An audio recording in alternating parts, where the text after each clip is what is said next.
in a modern society.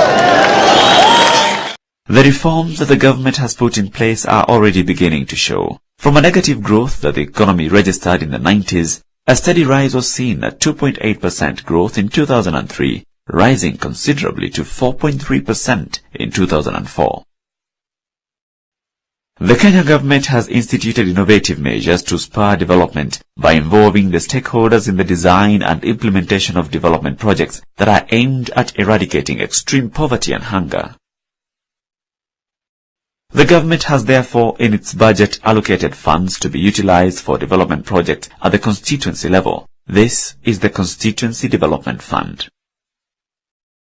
The Constituency Development Fund ensures that 2.5% of all ordinary government yearly revenue is directly allocated for exclusively poverty-related programs at the constituency level.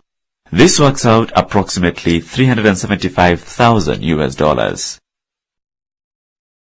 Other funds disbursed to constituencies include the Constituency AIDS Fund, Constituency Bursary Fund, and the Constituency Roads Fund.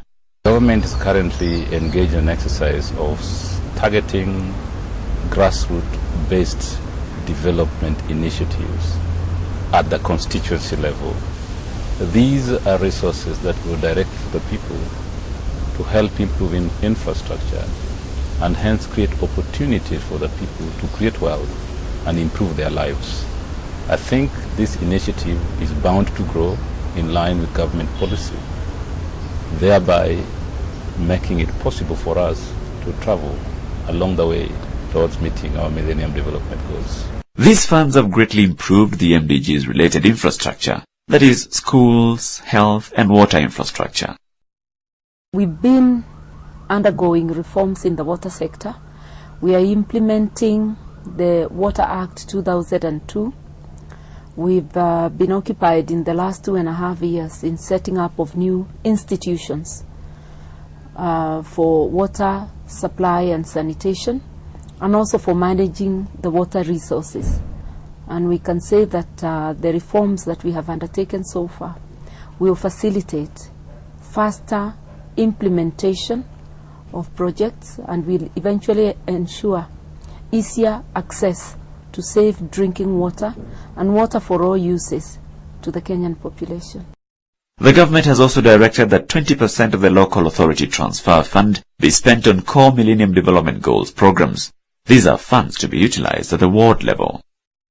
Total funds so far allocated to the Constituency Development Fund are as follows: $16.4 billion in the financial year 2003-2004, $72.7 million in 2004-2005, and 7.2 billion shillings in 2005 to 2006 financial year.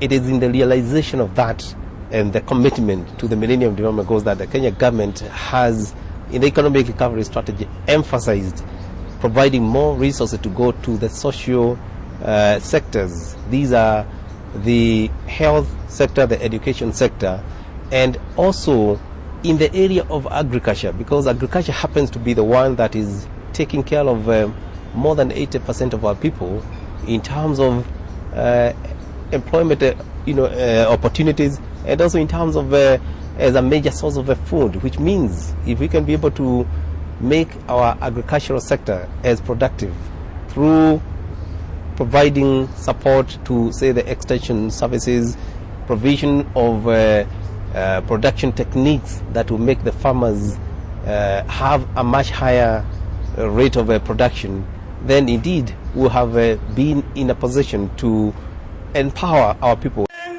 Upon ascendancy to power, the NARC government set in motion a revolution in the education sector by declaring free primary education for all children.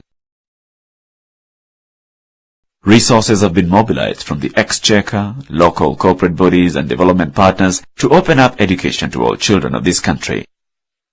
The NARC government will provide free education in order to lay down the foundation of building a manpower that will be able to meet the challenges of the 21st century, which, as you know, is very much characterized by competitiveness because of globalization. It is the right of every child to have an education, but even much more important is the fact that Kenya is a signatory to the